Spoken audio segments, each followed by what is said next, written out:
All three of the holy books from the great monotheistic faiths share a similar story about a queen from a land in the south who traveled to Jerusalem to meet King Solomon.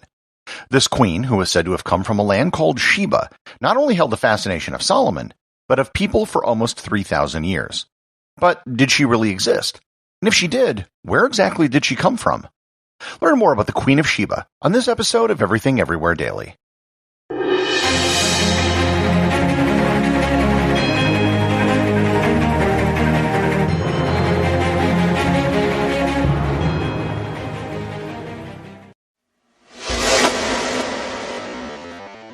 The story of the Queen of Sheba can be found in the Hebrew Bible, the Christian Old Testament, with references to it in the New Testament, and in the Islamic Quran, although the story may differ slightly.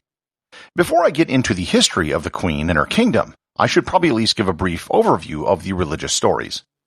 In the Old Testament, the Queen of Sheba is never actually given a name. She is simply referred to as the Queen of Sheba.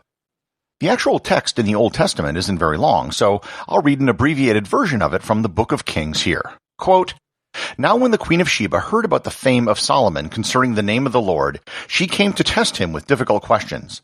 She arrived in Jerusalem with a very large caravan, with camels bearing spices, gold in great abundance, and precious stones. So she came to Solomon and spoke to him of all that was on her mind. And Solomon answered all her questions. Nothing was too difficult for the king to explain. When the Queen of Sheba saw all the wisdom of Solomon, the palace he had built, the food at his table, the seating of his servants, the service and attire of his attendants and cupbearers, and the burnt offerings he presented at the house of the Lord, it took her breath away. She said to the king, 'The report I heard in my own country about your words and wisdom is true, but I did not believe these things until I came and saw it with my own eyes. Indeed, not even half was told to me. Your wisdom and prosperity have far exceeded the report I heard. How blessed are your men! How blessed are these servants of yours who stand continually before you and hear your wisdom! Blessed be the Lord your God who has delighted in you and set you on the throne of Israel. Because of the Lord's eternal love for Israel, he has made you king to carry out justice and righteousness.' She gave the king 120 talents of gold, a great quantity of spices and precious stones. Never again was such an abundance of spices brought in as those the Queen of Sheba gave to King Solomon. King Solomon gave the Queen of Sheba all she desired, whatever she asked, besides what he had given her out of his royal bounty. Then she left and returned to her country along with her servants." End quote. She is referenced again in the New Testament in the books of Matthew and Luke simply as the Queen of the South. In the Quran, the story is slightly different. For starters, she has a name, Queen Bilqis. Second, it wasn't the queen who heard of Solomon, it was Solomon who heard about the queen. The queen was a pagan who worshipped the sun, and Solomon invited her to Jerusalem to convert. She sent ambassadors to Solomon with gifts, who rejected them. She then came to Jerusalem herself and encountered a floor made of glass. The Quran states, quote, "She was told, 'Enter the palace,' but when she saw it, she thought it was a pool of water, and she bared both her calves to enter it. Solomon said, 'This is a slippery floor of crystal.' Thereupon she cried out, 'My lord, I have been inflicting much wrong upon myself. Now I submit myself with Solomon to Allah, the Lord of the whole universe.'" End quote. But these religious texts are not the only mentions of the Queen of Sheba. The Yoruba people in Nigeria claim that she was one of theirs, who was a childless noblewoman. There is a non-canonical Jewish text called the Tagram Sheni, which is a longer, more embellished telling of the Book of Esther, which goes into much more detail about the queen, including retelling the story of the glass floor which is found in the Quran. There are writings from Egyptian Coptic texts which speak of Queen Saba from the Kingdom of Cush who visits Solomon. Cush is generally referred to as the kingdom that lay to the south of Egypt along the Nile River, usually in what is today the countries of Sudan and South Sudan. So, there are a bunch of stories from different cultures in roughly the same region that speak of a queen from the south who made a trip to visit Jerusalem. So the first thing we need to look at is if in fact there was a kingdom called Sheba. Technically, the answer is no, but that is probably more an issue of translation and pronunciation. There was a kingdom from this period that fits the bill called Saba. The Kingdom of Saba was located in what is today Ethiopia and Yemen. Coptics, if you can remember, called her Queen Saba. The early 1st century Jewish historian Josephus said that she was the Queen of Saba, which was located in Ethiopia, which was the Latin word for the Horn of Africa. Saba was also referred to in many medieval and Renaissance images which reference the queen. So it's pretty probable that Sheba was referencing Saba, with it being called Saba as an intermediate step. The Kingdom of Saba existed around the 8th century BC, and there's archaeological evidence of its existence. It actually existed on both sides of the Red Sea. Part of the kingdom was in modern-day Ethiopia and Eritrea, and the other part was in modern-day Yemen in the Arabian Peninsula. There are actually debates as to if Saba was in Ethiopia or Yemen, but the truth is it isn't an either-or question. Like the Aksum Empire, which came after it, there was a great deal of commerce and contact between the two sides of the Red Sea.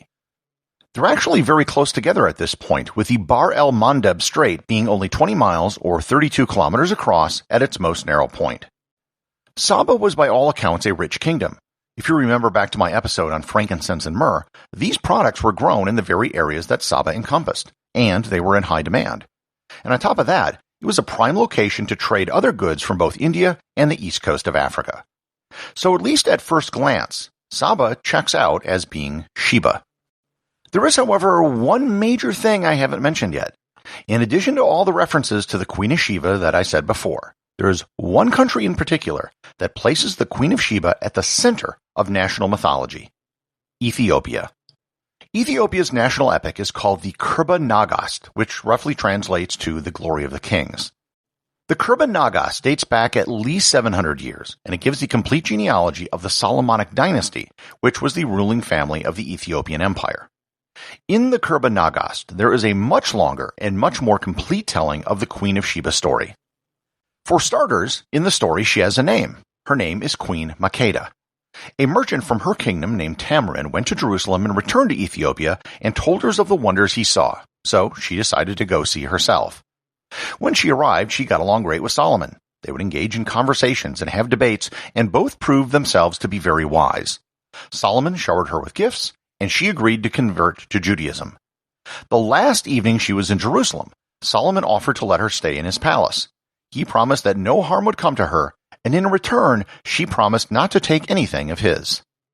That evening, a very spicy meal was prepared. When Makeda retired for the evening, a glass of water was placed next to her bed. When she woke to drink the water, Solomon was there, which is kind of creepy, and told her of her vow not to take anything of his. She was so desperate to have a drink of water that she let Solomon have her way with her. The next day when she left, Solomon gave her a special ring as a token of faith. When Makeda returned to Ethiopia, she had a son by the name of Menelik, who became known as Menelik I, the founder of the Solomonic dynasty. Menelik later returned to Jerusalem to meet his father, and he brought the ring with him to prove his identity. Solomon warmly welcomed his son and encouraged him to stay. However, Menelik returned to Ethiopia, and Solomon had the firstborn sons of many of his nobles return with him. Unbeknownst to Menelik, when they left, these firstborn children who were sent back with him stole the Ark of the Covenant and brought it to Ethiopia. According to the Kerba Nagast, Queen Makeda reigned for 50 years. So, is the story in the Kerba Nagast true? If you remember back from my episode on the Ark of the Covenant, Ethiopia is the only place on earth that claims to have the Ark, and the Ark is one of the central tenets of the Ethiopian Coptic Church. There is a rather small building in Aksum which actually claims to have the Ark today. In addition to this, there is, and always has been, a small community of Jews in Ethiopia. They've actually held very ancient traditions, such as animal sacrifice, which have long since been abandoned by modern Judaism. Neither of these things can prove the story, but they do, I think, provide corroborating evidence to support it. There has been some archaeological evidence that has come to light as well. In 2008, a German team of archaeologists from the University of Hamburg claimed to have discovered the palace of the Queen of Sheba in Aksum. There are also sites that have claimed association with the Queen in Dhofar, Oman, and in Aden, Yemen. However, it's very difficult to actually make a firm association. There is a great deal of debate amongst historians and archaeologists as to if the Queen of Sheba actually existed, and if she existed where she lived. It's difficult to prove the existence of anybody who lived 3,000 years ago. However, it's also hard to explain away all of the stories about her from so many different cultures. Personally, I think there has to be some kernel of truth to the story. I'm of the opinion that most ancient stories have some sort of factual basis, even if those stories are embellished and change over time. Regardless of what historians think, however, the fact remains that the Queen of Sheba has remained a powerful symbol for Ethiopia, for women, and even all of Africa for almost 3,000 years. Everything Everywhere Daily is an Airwave Media podcast. The executive producer is Darcy Adams. The associate producers are Thor, Thomsen, and Peter Bennett. Today's review comes from listener Marcus over at Apple Podcasts in the United States. He writes, "Love this podcast. I am 16 and have just recently started listening to this. I love this podcast and would even say I learn more from here than I do at school." Thanks, Marcus. You are fortunate to have discovered at a young age something that most people never do. First, that you are responsible for your education, and second, that learning isn't just something that happens in a classroom. Remember, if you leave a review or send me a boostagram, you too can have it read on the show.